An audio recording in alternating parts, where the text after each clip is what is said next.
Hi there, Dr. Carmen McGinnis here with your Sunday segment. So I'm broadcasting from a different room in my home studio this week. I've got a college party going on in the other room, weekend long. My 18-year-old daughter's just got some friends over. It's been so fun. I love the energy in the house this weekend. I love having a house full of young people. But anyway, I didn't want to expose you guys to that, so I'm hiding out here in my home office to bring you this week's segment, the topic of which is the origins of doubt. Now, what is it to doubt? According to Merriam-Webster, doubt is the state of being uncertain. We all experience it from time to time. No one ever has complete certainty in their course, but it can still be a little disconcerting when we do experience doubt.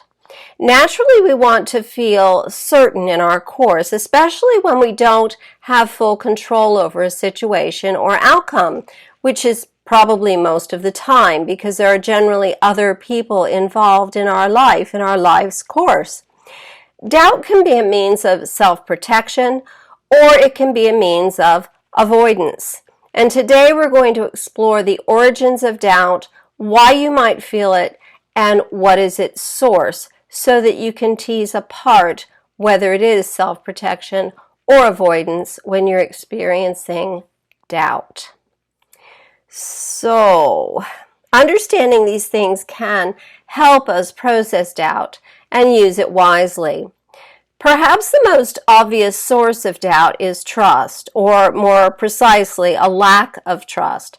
Trust in others, in this case, the person that you're doubting, or perhaps doubting their ability to get the job done.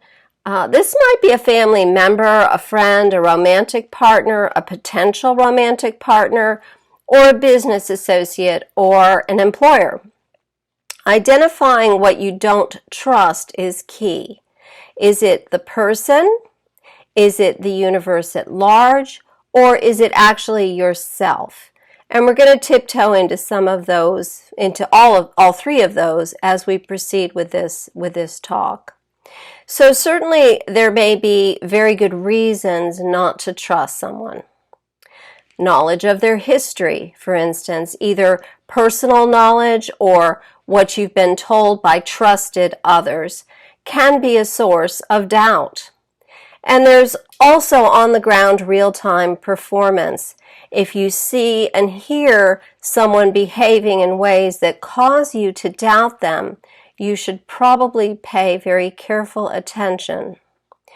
When you just have a bad feeling about someone or a situation, more work might need to be done. Is this valid, or are you avoiding something? Consider this as I continue. Fear is another source of doubt and may be related to avoidance. You may have an underlying belief that good things don't happen to me. And this can be a general mistrust of the universe at large, as I mentioned earlier. And this might be rooted in history, or it might come from other sources, such as you may feel you don't deserve this good thing. Or you might be coming from a perspective of scarcity. There isn't enough good to go around, so it's for sure not going to come to me. Or, and this one is huge, you may harbor fears of losing the good thing that is happening to you, the good thing that actually is happening to you. And through fear of loss, you may actually drive it away. In research, we have what we call the null hypothesis. This is where we fail to prove the hypothesis of the researchers. In real life, it plays out as imagining the worst and actually writing that narrative so that you focus it into being. So if the hypothesis is, I'll get the job, get the girl or boy, win the award, whatever it is, and you fail to prove it in the first 5 seconds or even the first date, you ignite the null hypothesis and you imagine the worst, write that narrative, and focus it into being in your actual world. Not cool. Forgive me, not making fun of you, not making fun of us, because believe me, I have done this and I still struggle not to today at my ripe age. So this is tricky business. It's not easy to imagine the best happening to you all the time. Having doubt is a natural and normal thing. Uncertainty is yet another source of doubt. You may have a lack of conviction that the person, thing, or situation that you want is actually the right person, thing, or situation for you. This can result from misplaced or uncertain values. Do I even want to be in a committed relationship, for instance? Or do I really want the responsibility associated with a top-paying job? This may go hand in hand with other factors such as confusion regarding what your options are. Do we have to marry, for instance, or could we just maybe live together, or perhaps be committed but live separately? Or if it's an employment situation, for instance, will I be legally responsible if something goes wrong? Am I required to work on demand, or can I choose my projects and associates? Avoidance of commitment is another thing that comes up. Avoidance is certainly a prerogative. No one can or should push you to do that which feels wrong. However, be sure it's not also your undoing. Avoidance generally stems from fear. Typically fear of putting in effort and then failing after all that work. Some other things might increase doubt, such as distance, applying for a job at a distance, or if you're in a distance relationship, going somewhere else to live perhaps, or to go to college, or to take a course or workshop. Time also increases doubt when you haven't heard from someone, for instance. And along those same lines, silence is a blank page upon which we write our fears. So having silence when you're expecting to hear that you got the job, or hear from that girl or guy that you've been seeing. And of course there is loss of control. Whenever we are called upon to relinquish control, there is very fertile ground for doubt. Not being in control can cause us to doubt. So let's talk about what we do when we're in doubt, how we can further undo ourselves.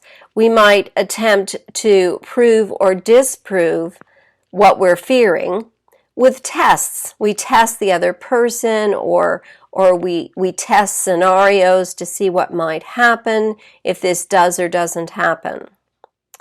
Another way that we can do this is to avoid it by talking ourselves out of it.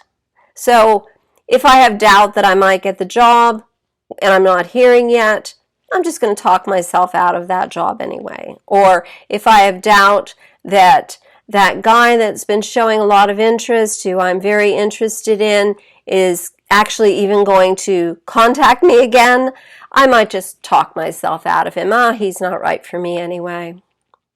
So that can be an undoing for sure. We may also feel guilty, and this one is mostly for us women. Women are supposed to trust. It's considered feminine to trust, and it's not considered pretty to doubt. So we start to feel guilty about doubting. Not good. Another way is we become hyper-vigilant. And of course, this makes everything worse, because now we're noticing every single little thing, and the minutes drag while we're waiting to hear about the job or the date or whatever it is that we're waiting to hear about. When we're hypervigilant, we're in anxiety mode as well, and the amygdala kick into overdrive, and this means that everything that happens seems so much greater and so much more than the sum of its parts. So it's just not good. Don't do that at all. And we also, when we're in this mode, try to control the narrative. We start writing a narrative that explains the things that we saw and heard when we were in hypervigilant anxiety mode. Not good. And also when we're in doubt, the narrative tends to be built on a faulty premise, on rocky ground. So now, of course, what we actually doubt is our own narrative at this point. So how do we fix this? Instead, we should simply have goals and work toward them. Allow life to unfold rather than trying to tell the story that may or may not be true. Remembering always that there are other souls involved in our hopes and dreams. We know not what's best for them. So everything kind of has to come together. Never forget this. Patience is key, often, when we're fighting off doubt. And now some parting advice regarding doubt. Beware the dichotomy. Consider instead that both possibilities are true. The hypothesis and the null hypothesis.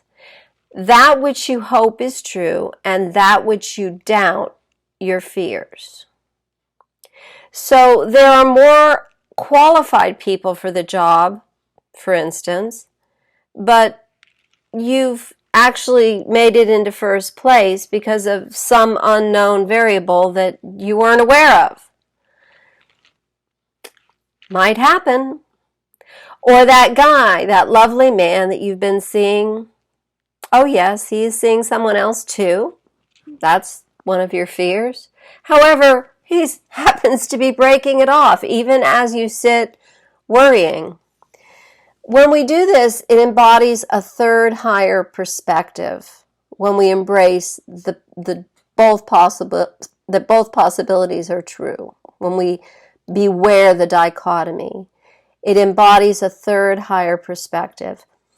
What is the truth between? It opens up a door for that. Between the worst and the best. What is that third way? A very wise woman recently presented this term to me. Thank you, Gemma. I'll thank you publicly right here. An exercise for you, for those of you watching, is to play with your wording a little bit as you sit in doubt. For instance, whilst resources can be exhausted, resourcefulness cannot. Whilst love can end, loving doesn't have to. And whilst you're playing with words, consider some of the opposites as well. Doubt, not surprisingly, one of the antonyms is trust. But some more surprising ones, some that are more surprising, are calm and clarity. Those are some possibilities for you instead of doubt. So perhaps be calm and allow clarity to settle upon you. The opposite of fear, of course, is fearlessness. No matter what happens, I'll be fine. There's so much more power in that. And finally, remember that which feels out of our control is a result of the many choices we have already made in our own lives. And this is not a call to guilt or burdensome regret, but rather a reminder that we are the captains of our own ship. Find comfort in this knowledge. Find courage. So that's what I have for you today. I hope this has been helpful. Clearly, doubt can be a real sort of gut twister, soul-wrenching stuff there. And it can stop us from finding that middle way. If you would like to read more about this topic, please visit my website, tippity-tap.net, where you will find chapters in my upcoming book, Raising Your Inner Child, which is releasing a little bit later this summer in totality. I've been releasing it a chapter at a time for download on the website I just mentioned, tippity-tap.net. and my other books are there as well. So please do visit. I look forward to seeing you on Wednesday. Until then, have a wonderful week. See you soon.